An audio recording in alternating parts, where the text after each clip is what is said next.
Hello, my darling listeners. This is just a little update to firstly thank you all for tuning in. It's so great to have you all here and to be putting this out into the world. And secondly, to let you know what our update schedule is going to look like, since we recorded our first several episodes before we actually figured that out.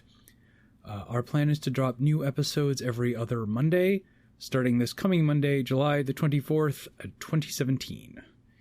Which is going to be an irrelevant date starting in 3 days. So every other Monday is really the part that you need to know, and I should stop talking about it now.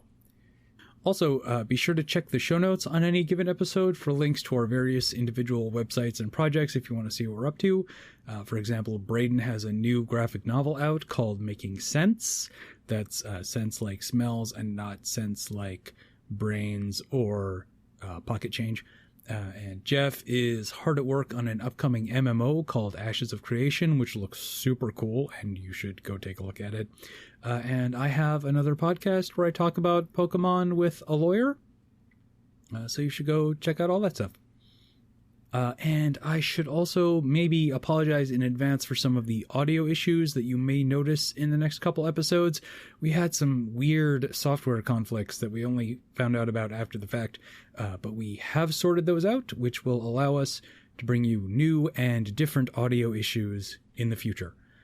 And now, for the part that isn't boring, what follows is a small collection of background material that we recorded a while ago, but didn't end up using in episode 1 because we hadn't really sorted out the structure yet.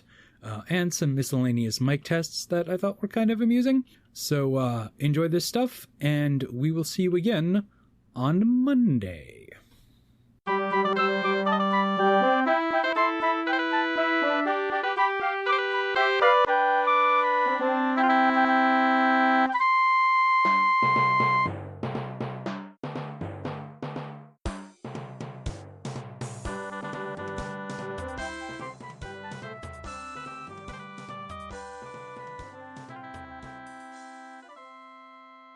From Musings, a collection of essays, by the Honorable Miss Enterprise Webb.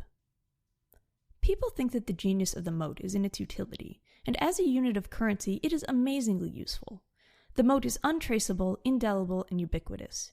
Motes move freely and rapidly through all of known space, unimpeded by war, by strife, by oppression.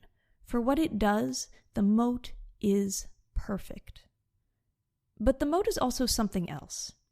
Due to the complexity of their coding, each mote is a tiny nanocomputer, capable of tiny, minuscule amounts of thought. Just, say, a single integer, or a sustained flash of color, or the very last note of a song. In day-to-day practice, this is meaningless. The thoughts are always shifting, incapable of anything more than a fleeting glimpse of an idea. However, if kept together in very large quantities over very long periods of time, an assemblage of motes can become unpredictable.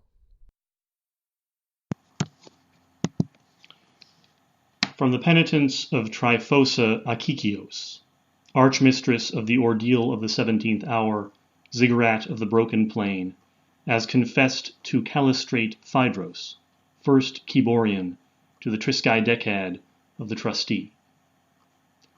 The prowl was entirely mundane. Its members had trained and studied together in accordance with the laws of the jungle and the guidance of the stars. They entered the ziggurat through the door of the 17th hour exactly as on schedule. Their ordeal of adulthood proceeded under my watch and care. The prowl showed adequate spirit and fighting form. Somehow the seal between the labyrinths of the 17th and the 18th hours was breached, and one of the prowl cubs violated its taboo. He shattered the canoptic jar at the heart of the labyrinth, and to my eyes and nose appeared by all evidence to have become a vessel for one of the schismatics. That heretic, Theron Melanthios, slew 3 of his prowl mates and 4 of my assistant priests before escaping the ziggurat entirely and commandeering a transport craft. I failed in my charge to prevent such an escape. I confess this unforgivable failure fully and freely. and give thanks to the glorious and luminous trustee for allowing me to make this penitence by my own blood, and not the blood of my lineage. From Empire Devoured, Book 17 of 43, by Professor Narvid Est. Quay was the eternal emperor. He was the God King, the Star Eater, the first man. His presence was felt throughout the galaxy, reaching systems so remote they had never even heard of the old bones. When he was brought down, the skies went white with fire, and whole worlds turned to ash. But the galaxy moved on. From the ashes, new alliances were built, new nations assembled. Even the Qualians, a species birthed from the Emperor's own blood, settled readily into the worlds they were made to conquer, and Quay's former empire settled into relative peace. The same cannot be said for certain members of his staff.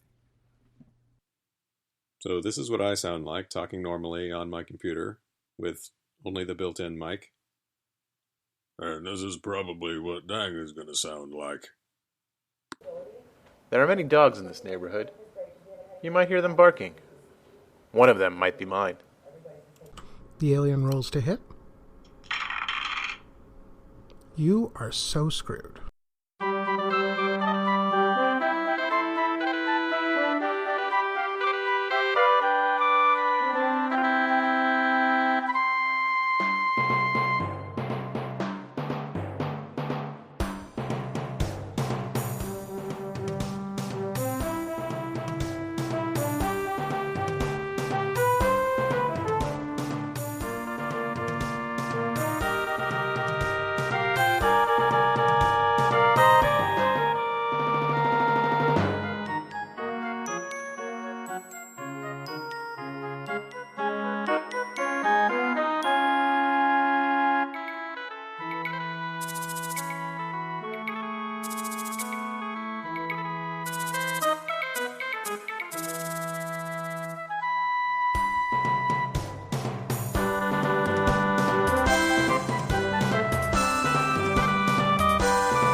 Coffee is a very important part of every morning.